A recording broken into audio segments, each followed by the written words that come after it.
All right, this is Dan Meehan for Fight News Australia, and today we have the Filipino Flash River Daz, who takes on Stevie Spark for No Limit Boxing on March 2nd. River, how are you? Good, thank you. How are you, Dan? Thanks for having me on, man. Looking forward to this, sir. Appreciate it. Appreciate your time. Thank you. I'm good, mate. Thanks for stopping by. Um, when I interview people for the first time, I always like to start off with this one. Can you tell us a little bit about your background and how you found your way to martial arts? So I started when I was 18 years old. I was playing tennis and I kind of just got burnt out from doing that. I was looking for something new. And I seriously just stumbled into Hammer's gym from one of my friends who was telling me that he does Muay Thai. And it was like, oh, yeah, I punch, kick, knee, and elbow. And I was pretty into fighting. I wouldn't say I grew up with it, but I was always into like kung fu movies. I love anime. And I think it was something I was always interested in. But until my mate told me about it, I didn't really consider doing it. And then he was like, "Oh, I go to the gym just down the road." And I walked in, and I fell in love with it. Fell in love with just, I guess, the fitness side of it. And I was extremely competitive, and not not until later, I would say, I started realizing that I love fighting. So yeah, that's when it kicked off. I started fighting when I was 21 years old.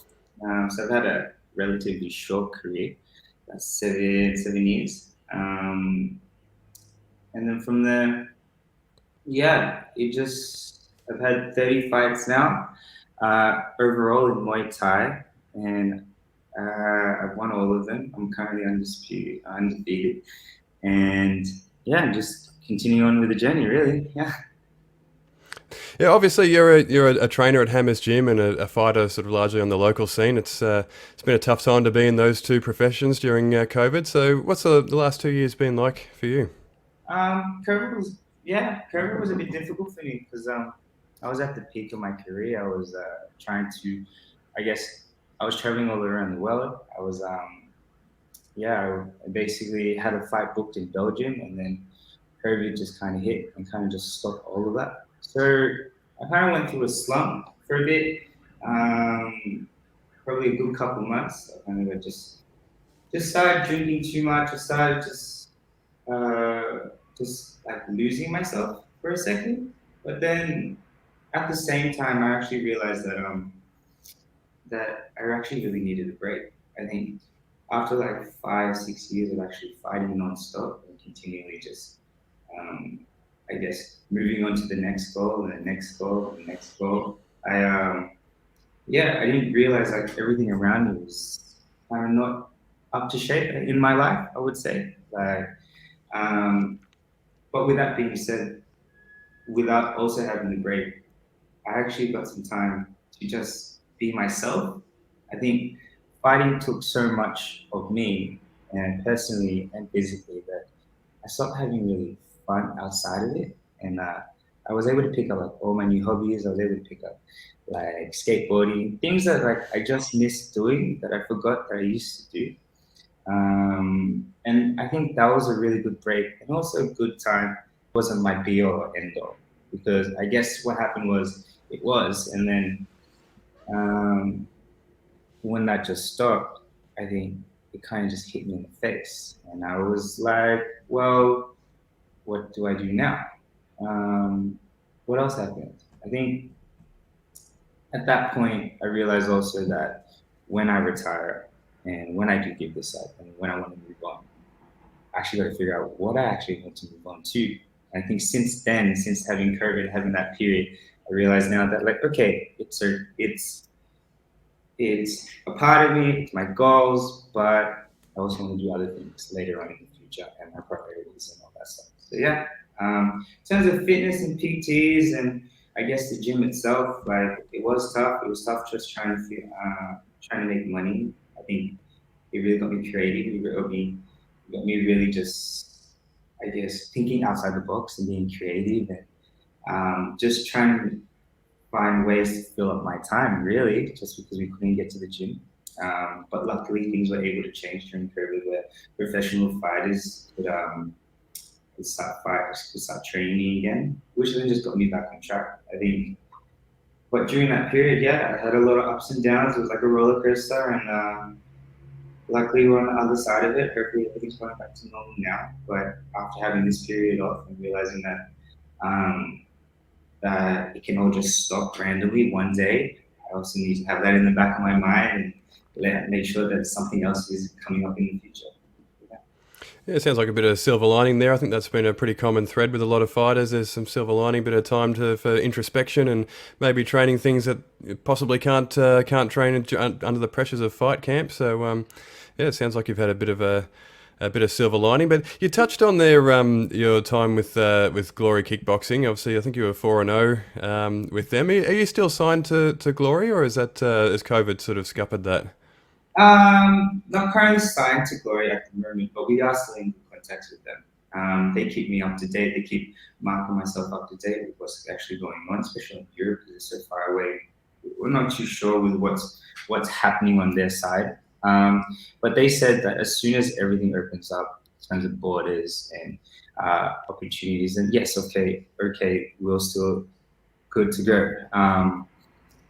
But yeah, I was relatively on Glory. Like it was at the peak. It was at the top of my career, and I remember just coming off the 4-man tournament. So I'm currently top 10 in the featherweight division for kickboxing. So that's fantastic. But they said as soon as everything opens up, I'll give you a call. But until that time, until everything's safe and ready to go, then yeah, no. So I'm just waiting.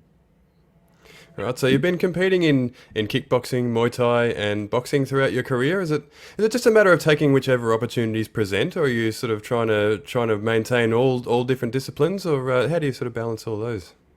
Um, it was Muay Thai, and then the conversation came up with Glory, and I was like, yeah, for sure. I always wanted to fight on a world scale and top tier. That's like everyone's dream. Um, and then once that stopped and COVID hit, we were stuck in Melbourne trying to find fights. But because of my Muay Thai career, it was very difficult to find anyone within Melbourne that I hadn't already fought before, or um, or just wasn't on the same caliber level, or there wasn't any fights there. So boxing happened because Mark was saying, hey, let's keep you busy, let's just keep you on top. Things are starting to open up again. This was like roughly late last year, and he's like, why don't you have a boxing fight? I'd already originally had like 3, 4 boxing fights before that. And I was like, yeah, okay, just to keep going. What had happened was Hunter came up. Um, the boxing scene is a lot bigger. The pool's a lot bigger, and plus I haven't had a lot of fights. So had a main event on Warriors Way with Hunter, which then has led me on to beating him, which has led me on to being able to fight Stevie Spark in the WBC, yeah, Australian title. So in terms of just opportunities, as soon as they come my way, yeah, I just take them just because, again, you never really know until like when this is going to end. And if an opportunity comes my way, then for sure I'm just going to take it, regardless of whatever it is, Muay Thai, kickboxing, or boxing, anything stand up. Really, I just love fighting. I just love testing myself. So I just love, yeah, just finding the hardest challenge and just taking that and see how far we can go with it. Luckily, luck is still on my side. I'm still undefeated, and I'm still pushing. Yeah. So do you feel like you'll sort of pick one day? Like is your heart still in sort of in kickboxing, or is this or do you feel like maybe a transition over to boxing might happen one day, or do you feel like you'll just carry all of them for the rest of your career? Do you have any sort of direction in mind? Honestly, I always wanted to box growing up. Like I watched boxing when I was growing up. It was, yeah, like majority of my, I would say, fighting idols were in boxing, like Sugar Ray Leonard, Mike Tyson, Manny Pacquiao, of course, uh, Floyd. Like I looked at them and I idolized them, and I guess I always wanted to be like one of them.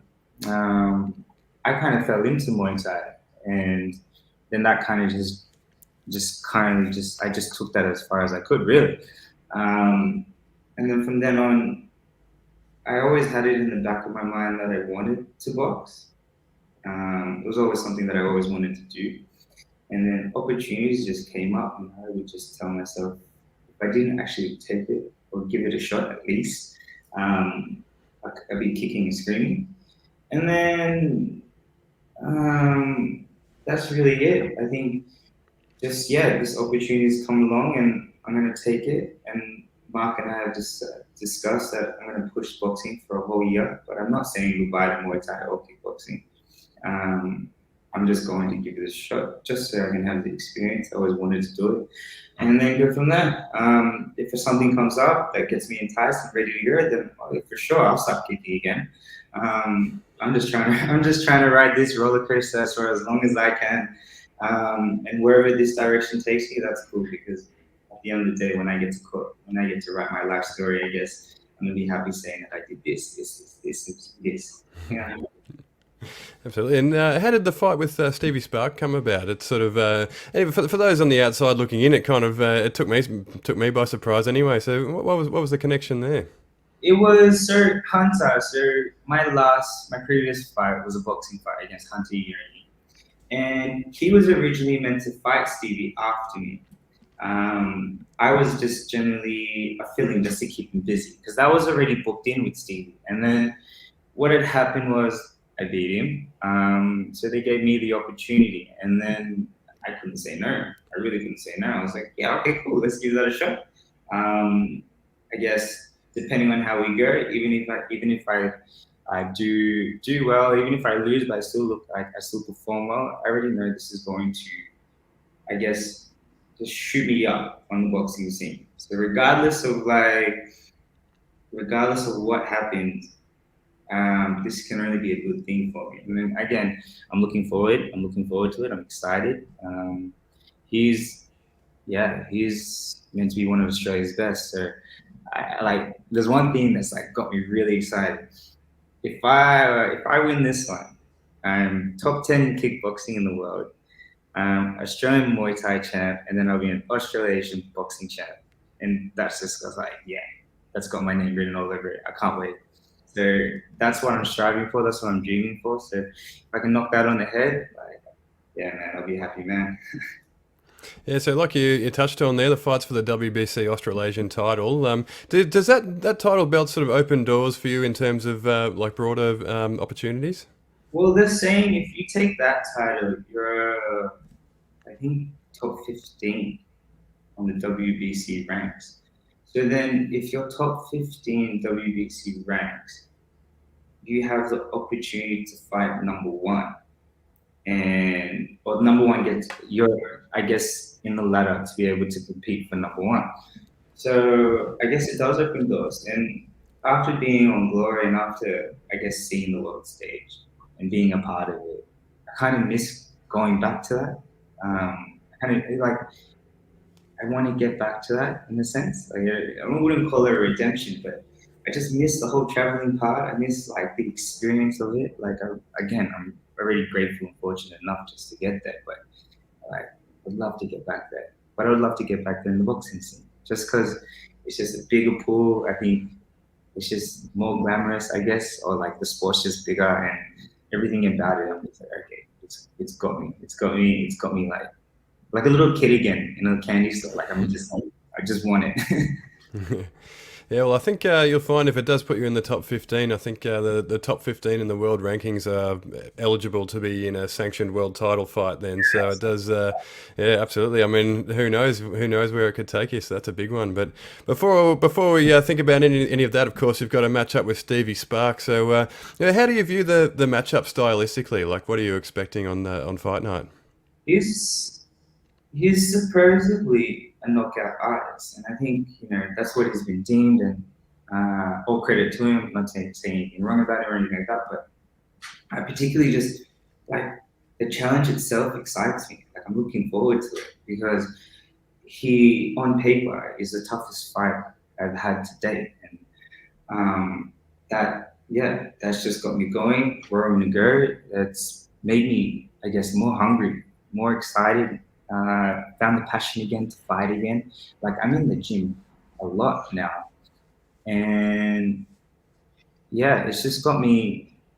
It's pushed me to be a better professional, a better athlete, and I think particularly the fight on the night, he is, in my mind, a textbook boxer who's been brought up, who's trained really well with other boxers, and is on a very high caliber of boxing. I guess what I'm trying to say is he's never faced anyone like myself there, who doesn't necessarily have a textbook boxing background. He's never really dealt with a lot of boxers themselves, but has, I think I have a lot more fighting experience than he does. I think I've had more ring time. I've seen more of the world. I've traveled. I've been in other people's backyards before, and I've had that challenge before. I've been there just in different, I guess, different combat sports. So I think the fight, I think I get to bring something different, which he might not be able to suspect. I guess something surprising, something different.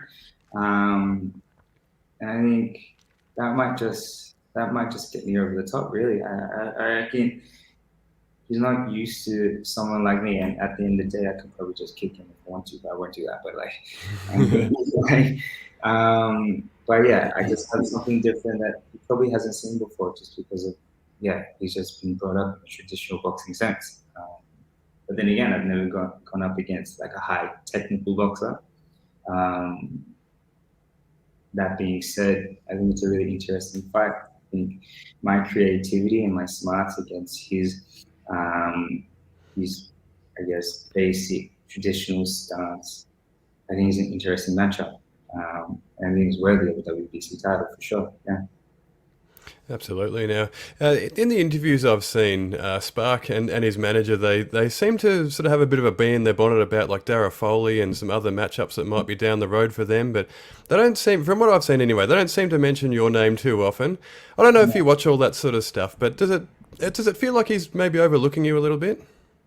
I heard he is, and I heard he does, and I heard they have that traditional sense that he's a Muay Thai fighter, meaning he doesn't know how to box. And I think that again just works to my advantage. I can't see that being a particular bad thing. Um, if you're not training for me, then I guess you're underestimating me, as many people have before. I guess you just get to show it on the night, really. Yeah, I've never lost, and I've gone up against strong boxers before, and I have beat them too. And I, I just can't see it being like if you're overlooking me, then okay, like we've been overlooked before, but and again, it's only ever come back in my favor. So I don't mind. I don't really care what the people say. I don't really like know what's going on. I stick to my own business. This is like the fight that I want to have, that I'm interested in, and I'm looking forward to it. So yeah, once I guess it all happens and I do win, then well, then you will know who I am. Then okay, cool. And I'll be on top of the boxing scene as well, and then you can underestimate me then again. So yeah. Absolutely. Now, Sparks, of course, is only I think one fight removed from fighting Tim Zhu, so he's got a bit of a profile there. It's probably fair to say that he's the A side in this matchup. But is there any sort of worry about sort of going to his backyard and fighting sort of in front of his home crowd and maybe the home judges as well? Is there any sort of concerns there for you? Not particularly because I don't have to fight his crowd, so I just have to fight him, which is lucky. But again, I've been able to, I guess, overcome that because I'm used to that. Like I fought in Vegas, I fought in France, and I fought in Germany, and there's latter two countries I don't even understand them, and I'm in their backyard, so it doesn't phase me anymore. I would say it used to for sure. Like I still have those nerves, and I still have those you know there's fight nerves. But again, at the end of the day, it all becomes tunnel vision. When as soon as I'm in there, like this is my run. Like this is where I have the most fun. And if I'm having a lot of fun, then fantastic. Australia is my home too, and I think that's one thing I keep reminding myself. I'm like, well, yes, we're from Queensland, but yeah, I call Melbourne home. But Australia, we're both Australians. So, like, I got a lot of people coming up for this fight. So yeah, I'm gonna have my own entourage there as well. But at the end of the day, like, it's just yeah, I'm just gonna have a lot of fun because I just love doing what I'm doing. Yeah. Absolutely. And Hammer's Gym is mostly known as a Muay Thai gym, obviously. So do you bring in sparring partners for boxing bouts, or is there enough sort of boxing talent within the walls there? So we do have our own boxing program there as well, at Hammers Gym. But yes, I guess because let's say Melbourne versus Queensland, I have been going all over Melbourne to get advice and technique and skills from a lot of other gyms. Yeah, Christian and at Hard Knocks Gym with Maddie Adval, a duelist. I'm sorry if I butchered the names. They've been very very helpful, especially Big Ben. He's been very very very helpful and with getting myself ready for this camp. But Joe Camilleri as well, he's been helping me out a lot as well. Just seriously, like everyone is getting around this, and I don't feel like I'm out of my depth. You know, people, I guess, I think the best part, also especially coming from Muay Thai or kickboxing background, there's no rivalries. We're not part of the politics. We're just a part of it. We're just taking this fight. Do you reckon you could help us? And everyone's been extremely, extremely helpful. I'm grateful, really. I'm really, really grateful that everyone's been able to pitch in. So yeah, I am very, very well prepared for this.